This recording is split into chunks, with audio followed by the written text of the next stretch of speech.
Hello,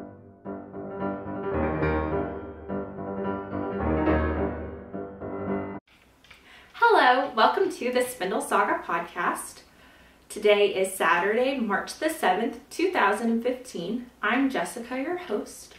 Normally, I have a co-host, Amanda, but she is traveling for spring break with her family, so she is unable to be here. I did post a fourth podcast about 2 days ago. Unfortunately, there was an error with the video file, so if you watched the podcast on Thursday, it's basically the same thing. A couple of things. We now have a Ravelry group, and it is called the Spindle, or Fans of the Spindle Saga podcast, or for Fans of the Spindle Saga podcast, sorry. We are on Ravelry now. I think we're up to 5 members, which is so exciting. So I'll just post like announcements, like whenever we have a new podcast, I guess, in there if you feel like coming out and joining. Please feel free to go and introduce yourself and say hi to everyone. I also am on Instagram. You can find me at Jessie Narine, which is also my Ravelry username. It's JESSIENARIN, and I'll put it in the show notes if I'm just so y'all can know how to spell it. But we're gonna get started with whips. Last time I was working on the gusset of a sock, and I finished it, so I'm just gonna show you the whole sock. But I'm working on a pair of cuff down double gusset socks for the School of Stash or School of Socks, sorry, in the Mustache Yarn group. And it is a free pattern on Ravelry. It's actually, I like this gusset better than a regular gusset. So it was so much fun to do. It's really, really easy and straightforward to follow the directions too. Wow. Okay, this bleed might not be quite that bright in real life, but I used 5 rows, sort of. The green wasn't, it was more like a half row because that was where the skein started, but I did about 4.5 stripes, or 5.5 stripes, sorry, I can't count today, of sesame from an OCD pack I have, and then I used Unicorn Apocalypse for the heel flap, and then I used, it's either Martian Rainbow or Venetian Rainbow. She has a bunch of different rainbow colorways. It was a mini skein. It didn't come with a colorway name that I got in November at the Burning Fiber Fest. And so I used that for the toe. And I did more than just the toe. Like, my toe is not like that big. I like to, I want to get some of the stripes in it just because I think it's fun. So I usually go, normally I start the toe, you know, like 2 inches before the end of my foot. And I believe I started, I want to say maybe 3.5 inches before the end of my foot to do this. And normally I have some issues with the toes fitting me correctly, and I really like how I did this one. I got down to about 16 stitches, and a lot of people I know will just switch when they get down pretty close to the end of their toe. Sorry, 16 stitches per needle, so it's really 32 stitches, not 8 on each needle. It's 16 per needle. And I know some people will do a wider heel, so they'll just do only decreases for the last few rows, and I actually don't like that. I have a pretty narrow foot at the end of my foot, so I did 2 rows in between, starting at 16. So after I decreased to the 16 on each needle, I did 2 rows of stockinette, and then I went down to 14, 2 rows, then I got to 12, 2 rows, and then 10, and I still do 2 rows before I do the Kitchener. And it fits me so much better. So if you happen to have like a narrower toe, I guess, I don't know, that might work for you. I think it's because my feet are just really long, but they're narrow at the end. And here, I'll show you guys the double gusset. It's awesome, and I'm not giving anything away because I stated before it's a free pattern.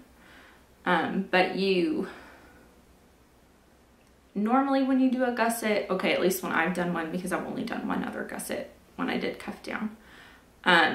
Usually, you know, you'll decrease, because here's the heel flap. It's great that I did this on contrasting yarn. You know, you'll decrease between the instep and where you started to pick up the stitches for the gusset when you go around, I guess. Or at least that's what I did on the pattern that I did a gusset on. Here you actually decrease your stitches that you pick up. Those become the stitches of the heel that you continue on with. And so you decrease all the stitches in the middle. And so, I don't know, but I really liked the way that it's really awesome. But here's the, hold on, I'm gonna put my hand in there so y'all can see. I don't know if you can see that super well. There you go. But there's the double gusset. I really like the way that this fits. I either have issues with the heel being too big or too small. I can never go in just right. And I'm a fan of this heel. But anyways, so another finished object I have was another new to me heel. I did an afterthought heel that incorporated a Japanese short rose. And if you have no idea what that is, I cannot explain it to you. It's not that hard, but it's too complicated to explain without a visual aid. So I would recommend, there's a YouTube video. You can find YouTube videos. I think there might even be a Craftsy class or tutorial that you can look them up, and they're awesome. Actually, I'll link the video that I watched on YouTube, because the lady gave a really good explanation of what to do. But here's the socks. But what it is you do it, or for this pattern, I did sorry, I'm chopping my head off. So right in here is where you do it. So you do it over, like I knit socks on 2 circulars. So, you know, this half of the heel was on a circular, and this half was. So you go back and forth between the 2 circulars to do this little bit right here. And for me, it fit a lot better than just knitting around and then, knitting 3 rounds and then decreasing, knitting around, and you know how a traditional afterthought heel fits you. So I think I liked that, because I think I usually stretch the heel some and it never quite fit me correctly. So I really liked this heel. I am doing it again. Oh, and this was a finished object. I did not show you guys my other whip. Sorry about that. Here's my other one. And I'm going to be doing that same heel again for these socks, because I wanted to try it again and make sure I follow the directions exact. But this is a skein of yarn from String Theory Colorworks. It is called Oxytocin, and I love this. It is so fun. It's like gradient stripes, so it's, you know, white, light pink, medium pink, and dark pink with the gray in between. It is so fun. It came with a contrasting heel toe skein, which I used for the toe and the cuff, and so I'm going to do it for the heel. And what I like to do, I know some people have asked, you know, how to know. I did this toe up. Toe up is easier for me to make sure I make the cuff long enough. So I measured it and written it down so I remember. But I have such long feet. I wear a women's US size 11. And so I have such long feet that if I make the cuff, as you can tell, you can see the ribbing hanging below the toe. If I make the cuff the same length or a little longer than the foot of the sock, it is perfect. It is the best length for me. It's high enough that I don't feel like it's gonna fall down. I do tend to do a lot of ribbing. Some people don't do as much as I do. I do a minimum of 12 rows. I believe I did 14 for this one. Sometimes I've done 25. I believe on the double gusset sock I did 14 again. I do find ribbing tedious, but excuse me, sorry. I find that it holds my socks up better. So I like a lot of ribbing, but basically I try to make it that long. I think it turns out to be, the foot ends up being about 8 to 9 inches in length. So I try to make the cuff at least 9 inches. When I do a heel flap, I knit 10 inches, or sorry, not 10. I knit 8 inches and then I did the heel flap. Just to ensure that it would be long enough. Because when you're doing, you know, cuff down, you don't get the foot to measure, and obviously obviously I'm going to make the foot long enough to fit me, so I'm not gonna be able to like lay it against the cuff and be like, hey, that's long enough. I'm just gonna have to put it on and make sure it fits. Okay, so some finished objects. I already showed you this sock, but I'll show it to you again so I can tell you the yarn. But this is Western Sky Knits in the Tinkerbell colorway. It is so fun. I did it for the Rainbow Knit Along in the Suburban Stitcher group. and I used the Verdant Griffin Bugga. I believe this was actually when the company had a different name, but I used an orange for the cuff, or sorry, yeah, for the cuff, I'll point to the right thing, and the heel. And I just love the orange. It is so fun. Somebody in the Rainbow Cow was doing orange for their toe, heel, and cuff, I think, or at least their toe, because that was what I saw, and in an orange, and it just made me want to do orange. I've never been like a big fan of orange. I mean, I never disliked it, but hey, it was fun. So I love this, and I believe Western Sky Knits goes to DFW Fiberfest. So I will be getting another skein of their yarn because this was fun. This was fun. I only have one other skein of their yarn, and I really want to knit a shawl out of it, so I need another bright color for some socks. Okay, so the other FO that I have isn't really an FO. I finished it I finished it in January, and then I had to put it in timeout because I finished it. It was for my Defense Against the Dark Arts project in the Harry Potter group. I have worn these socks now a lot of times, but I had worn them after I finished them. I photographed them, washed them twice. I mean, these socks were done, and then they weren't. That's the wrong sock, actually. So what happened was somehow a strand of the yarn, I guess, had come out. I had thought I had dropped a stitch and just never noticed, and so I fixed the dropped stitch. You know, I picked it up, I wove some yarn in, you know, did a whole thing so it wouldn't come out because there was really nothing else I could do. I mean, the dropped stitch was on this purple stripe somewhere, and I didn't want to, you know, have to re-knit a whole piece of my sock. So I fixed it, and then later, after I washed it the second time, I realized there was another dropped stitch, and I was like, oh no. So I went and picked that one up, and then I found an end that had like frayed or come apart or something, and so I tried to save it. So I fixed the second stitch and tried to secure the end. Well, then what started happening was it was coming out of the entire like row, and it was super splitty and coming apart. It was just pretty tragic because then it basically just came out, and all the stitches were falling. It was really sad. So what I did was I grabbed a pair of ones that I had nearby because I did knit these on US 1, and I just picked up stitches. I picked up along I picked up a row of purple, the only row of purple I think that lived from the original stripe, and then I picked up the rainbow on the top edge, this one. And so I found the yarn I used, went back, found some purple, got to a purple stripe, re-knit it. I believe all of my purple stripes were about 10 stitches, or 10 rows. So I knit, so it was 10 rows, and then I did a Kitchener, a 56 stitch Kitchener, which takes forever. And I actually did the Kitchener twice because, sad to say, I messed up and I did the original Kitchener on the outside, and so it was all bumpy on this side. So if you ever have to do this, which I hope you don't ever have to do, make sure your sock is inside out, or you'll be really sad because you won't like the way it looks, probably, because it doesn't look nice, or I didn't think it looked nice. And you could totally tell that I had done it. So I ripped it out, redid the Kitchener a second time. It took forever to rip out, by the way. Ugh, I hate ripping out Kitcheners, especially ones that are this long. And so I did that, redid it, and you really can't tell. I can't tell when I'm wearing it. Yeah, you can't tell. I've taken pictures again with me wearing them, and other people have told me that they couldn't tell. My mom can't tell, and she's been knitting socks forever. And this is Unicorn Apocalypse from Mustache Yarns. I do not blame the yarn at all.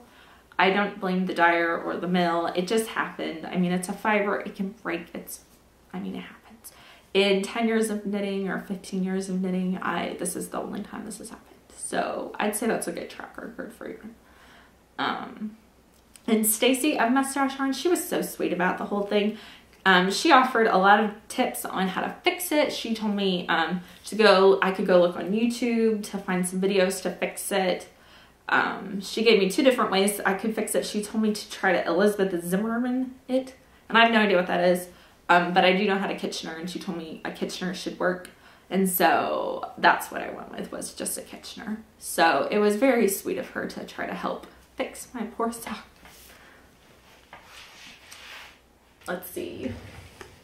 Okay, I have another FO, but it is a sewing FO. I do attempt to sew. I'm not super great at it. But I did this for one of my Harry Potter classes last month. And it is a mustache bag. And I'm knitting my School of Stash socks out of it. I love it. It's got mustaches and rainbows, which is awesome. And it has rainbows on the inside. So I love it. I'm not super great at sewing the part for the drawstring. So it's super uneven, so don't look too closely at it. Okay, so I'm gonna talk about a couple of stash enhancements. I apparently have a problem. I buy a lot of self-striping yarn, so I have to be done. After Fiberfest, I have 2 Fiber Festivals I'm going to, so I cannot enhance my stash anymore. Yeah, so keep me on my toes, y'all. Okay, so this is, so for the School of Stash, there were only 35 of them. So if you did not get one, I'm so sorry. But the Suburban Stitcher made some very special bags for School of Stash. And I was lucky enough to get one. And so it has this amazing sock fabric. I love it. It is so fun. It is so me too, because all I seem to knit are socks. And I got the one with blue polka dots, or well, it's a blue background with white polka dots. But it is the Suburban Stitcher. I believe her name is Diane, and she makes the best bags. And I have another bag from her to show you. That's how awesome her bags are. I have 2 of her bags, and so does my mom. We are fans. They're very nicely made. They're perfect for a small project. I mean, here's my sock project here. I'll try to show you guys. But it is a great, I mean, I did mitts out of it first, which I forgot to show you guys. But I have a project page with some fingerless mitts that I did. But yes, so, I mean, it fits perfectly. I love this size. It is nice and small. It fits in my purse great, because I always bring a sock project everywhere with me. That's, you know, vanilla. Okay, so I'll show you the other bag. It came with, I left the stitch markers in my room, sorry about that. But I think it was at the beginning of February or the end of January, the Suburban Stitcher Vintage Rose and Mustache Yarn collaborated and did a Valentine kit. And I got the Valentine kit. I was so excited. Again, I'm sorry if you didn't get one. But it was on a sparkly yarn base. And Stacy of Mustache Yarns does have some pictures on her Instagram, which is Mustache Sheep, like Mustache Sheep. And I think there's pictures on her Ravelry page, which is Free Flower. But she knit these socks already. So if you want to see what it really looks like, you can. But here,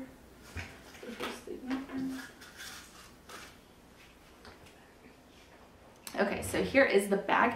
It is, again, Suburban Stitcher. They did 2 different kinds of bags. You could either get one with the girl in the black dress, or there was a girl in the pink dress. And so I opted for the girl in the black dress. And then there's that on the back. So the back and the front are not the same. And it has these cute hearts. I love how she does the inside fabric for just, you know, an inch or 2 on the top. I love that. Because I love her inside fabric. And see, I mean, you want to see it, right? Even though it's hearts, but hey, it's hearts. They're cute. So yeah, it's the inside. And then the yarn is called Je t'aime, which I believe is I love you in French. If I'm wrong, I'm sorry about that. I haven't had a French class in ages. But here it is. It's sparkly and so pretty. But there's, I believe, 3 different shades of pink. There's like a thick hot pink stripe, a light or a medium-ish pink, and then a light pink stripe that's thinner. And then there's white and like a black or a dark brown. But it is beautiful and sparkly. And so far, my successful socks have been ones that had no pattern to them. I have knit one sock that had a pattern, and I only did it on the cuff, and it took 2 years to do. So I have not done a sock with a pattern since then, and I really want to knit a heart pattern, like a cabled pattern, you know, like socks on a plane, only with hearts instead of a braid. And I have not tried yet because I don't want to have to rip it out. So I have a very narrow foot, and so I always have to sit there and like finagle a pattern to fit my foot, and so I just haven't wanted to fight with it yet. Okay, so a couple of other things I stashed. I had ordered a couple of skeins a while ago, and they were a pre-order. I'm not sure exactly. Sorry, it is very dry here because it's been so cold. My skin is very dry today. I don't know if you can get these anymore, or if like the updates are a little bit slower. You pre-order the yarn from this dyer. But I got 2 different colorways from Neely's Knits. Here's the tag. Oh gosh, they're falling off my lap. So there's the tag. Okay. And I got Not the Droids You Were Looking For. So there's the skein. So I have a lot of friends who really like Star Wars, myself included, so I might make these for one of them. But it's got like a light blue, a pink, kind of a neon green, a brown. Yeah, I think those are all the colors in it, but it is very pretty, so I like it. I do. And I really want to knit all of the different socks in School of Stash. There were 3 different patterns you could pick from. You could do the double gusset, the OMG heel, or the Afterthought heel by Jessica Larson. I wanna say everyone's name, but I'm afraid I'll mess them up. The OMG heel, it's called, I think, Megan's OMG heel. So the girl's first name is Megan. I can't think of her last name. And then the double gusset pattern that I'm using is by, I want to say Christy H. Payne, Payne. If I'm wrong, I will just type them in on the podcast so you guys can see them. And then I got the Doctor number 4. So here's that. And it is awesome. It's got yellow, a tan, a brown, purple, and a pink. It's kind of a red pink, but it's mostly a pink. There's a purple and a blue. I don't know if I said that. And I don't apparently read product descriptions that well, because it also came with a heel toe skein, which is a sparkly tan color. So that was awesome. I love using heel toe skeins because my feet are so big, and I like to save some of the stripes if possible so I can do my crazy socks, which are so fun, and it's a wonderful way to use up stripes if you have leftovers. Some people do the barn raising quilt. I haven't gotten into that yet, but I do have the pattern. I have the book with the pattern in it. But I just save them. I have all these, you know, partial skeins of stripes lying around. And one of these days I do want to do a sock, like a pair of socks that match, which is going to be hard, but that I use just like leftover self-striping for the whole thing, you know, toe to cuff or whatever. But I do have big feet, so it's going to take a while before I can get enough stripes to do that with. So I'm hoping maybe by the summer I'll have enough leftovers to do that with. But I love using, I have a lot of solid colors too, and so that's a fun way to use them up. So I actually use my stash. After I finished stash enhancements, I forgot to show you all my spinning for the week. Okay, so the last 2 are some String Theory Colorworks yarns. I de-stashed this one. It is called Cassiopeia, and it is on the Tachyon base, which is 75% merino and 25% nylon. And I have never knit with this base. Oh wait, Entanglement is that base. I'm so sorry. This is Tachyon, which is 100% superwash BFL. That was my bad. That's what I get for not reading the label. I wanted to try the entanglement base. I was discussing that with someone earlier. Okay, so this is on the Inertia base, which is, here, I'll read it to make sure I say the right thing.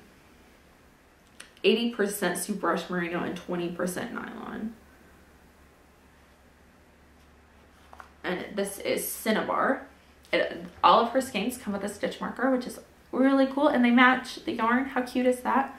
I didn't show y'all the stitch marker that came with the oxytocin, but mine was a pink one that totally matched. But there's the little stitch marker, and I ordered, they do not usually come with a heel toe skein, that is extra, and you can actually, sometimes she has a listing for a custom one, so you can tell her, you know, I want the turquoise out of this, or I could have, you know, said I wanted the purple or whatever.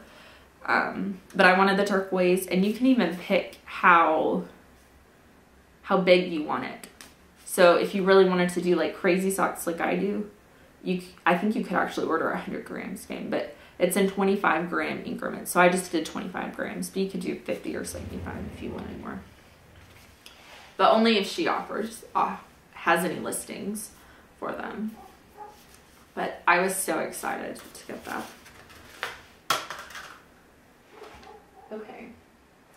Okay, so we're going to talk about spinning. For my owl in the Harry Potter Knit and Crochet House Cup group, my owl is to spin and ply 2 pounds of fiber. And I started this in January, and I have to have it finished by March. And so by February 28th, I had to have half of it done. Now, that was my 50% mark. And so personally, I wanted to get a whole pound, or not a pound, 8 ounce. Oh my goodness. I wanted to get at least half of the fingering weight, sock weight yarn I needed done for it. I proposed that a pound was going to be sock / some sort of sock weight, either fingering weight or sport weight. And so I managed to do 10 ounces, which is a relief because it takes forever to do. But here's some of it. Not all of this is the sock weight because I don't have the Girl on Fire to show you guys today. But this is a gradient from Two of My Hand. It is the Enchanted Forest. It was part of the last gradient club we did.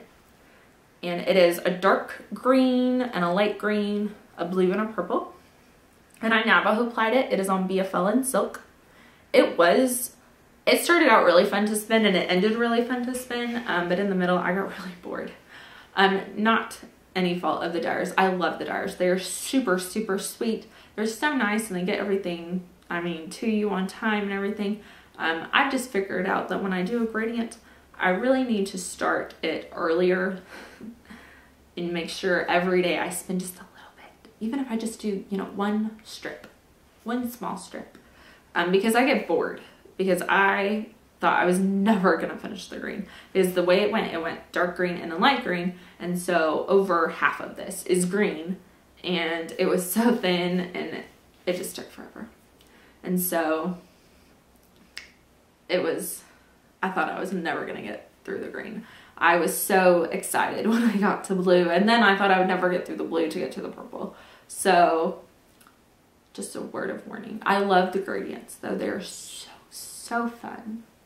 And then I spun part of my challenge in the owl. I proposed, I think, 18 ounces of colored fiber from Two of My Hand, and then 12.75 ounces of like natural fibers. And yes, I understand that isn't 2 pounds, it's a little bit more. But the way the braids all added up, that was just how it ended up being. So this is 50/50 merino yak, and it was very fun. It was very quick. I did this in like 2 hours. I was really not worried about the weight. I was just enjoying the spin. I think I got like a worsted or probably like an Aran weight or a chunky weight. It's pretty thick. But it was so much fun. I love spinning yak. I have only spun it once before, which because when I had ordered this several years ago, I had ordered two 2-ounce braids. And so I had spun one and knit it into something a long time ago and gave it to a friend. And then I finally spun the second one. Yay. 2 years. It was back when I was a senior in college. So we're talking like 4 years ago. But it's done. So that is exciting. So some other exciting news in the world of my life, I guess, is that DFW Fiber Fest is coming up, and it will be the 19th through the 22nd of March. 19th is a Thursday, but that evening, the Yarn Harlot is doing her Friday or Thursday night event, and she gives us like a talk. It's super fun. We went last year. She's hilarious. So I'm so excited to get to go again. Last year, she had told us that there are 3 cities that she will never go back to. And so she told us one story, it took like 2 seconds, and the other one was this big, long 10-minute thing, and it was just so funny. And she said, you know, if you want to hear the 3rd story, you'll have to invite me back. So we've invited her back, and I think somewhere there was a joke that said we'll have to ask her about the 3rd city she won't go back to. So I'm looking forward to her speak. She's also super nice. I got to take a class with her last year. I took the Knitting with Mawada class, which isn't really a hobby I've really just adopted, but I enjoyed learning about silk and how to make silk hankies and how to use them, because you can use them for more than just spinning apparently, and I did not know that. So that was fun. I enjoyed the class immensely. I would highly recommend it to anyone who wants to learn something about silk and then learn how to knit with it or something. But that's Thursday night, and then on Friday I will be taking a class Friday afternoon with JC Boggs, who wrote the Spin Art book. I believe that's what it's called. I have it, and it does all these fun art yarns that I really want to try, and it is called Thick and Thin, coils. So I'm assuming we're going to learn how to do thick and thin and then do some coils. And in the book, I don't know exactly if it's coming from the book or not, but there's several different sections in it on how to do thick and thin. You can do it with just doing thick and thin, or you can do it like horse spinning thick and thin. And then the coils, the specific one I remember, it's applied technique. So I'm interested to see what we do with it. So I'm excited about it. I have her craftsy class. I highly recommend it. It's a drafting class, and I've been trying to use it in my spinning to learn some new techniques and to get better at some old ones. So that's happening. And then at the end of April is Stitches South, and I will be going to that with my mom and possibly Amanda. I think we mentioned that last time, but we'll be going to Nashville.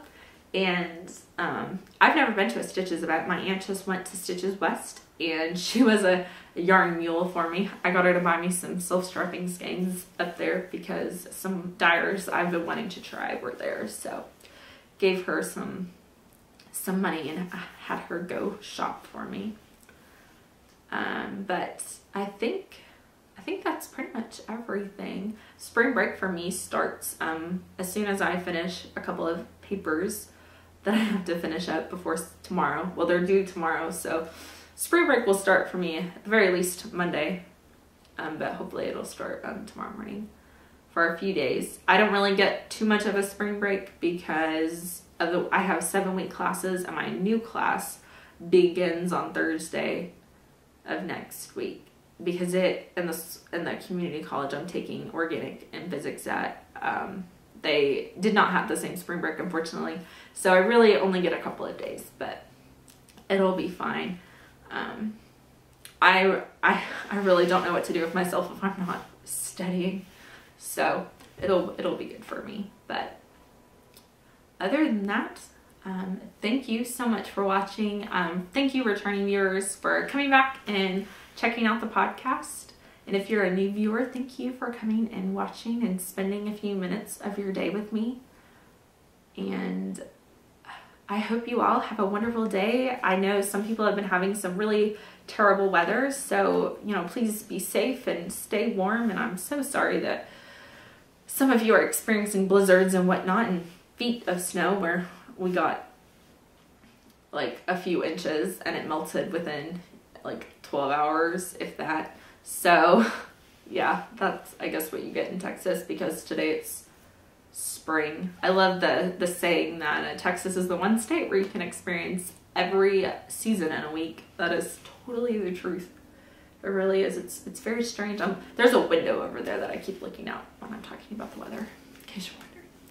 But I'm just looking forward to all the Fiber Festivals. I will be going to the podcaster meetup for DFW Fiber Fest, and Amanda should be as well. So come say hi to us if you see us at the Fiber Fest. We are usually in the middle spinning, or wherever the spinning lounge is. Last year it was in the middle, which was a fantastic place for it in my opinion, because you got to see people and see stuff. You weren't kind of shut away in a room. So that was nice. So anyways, I hope you all have a wonderful weekend, and I'll see you next time. Bye!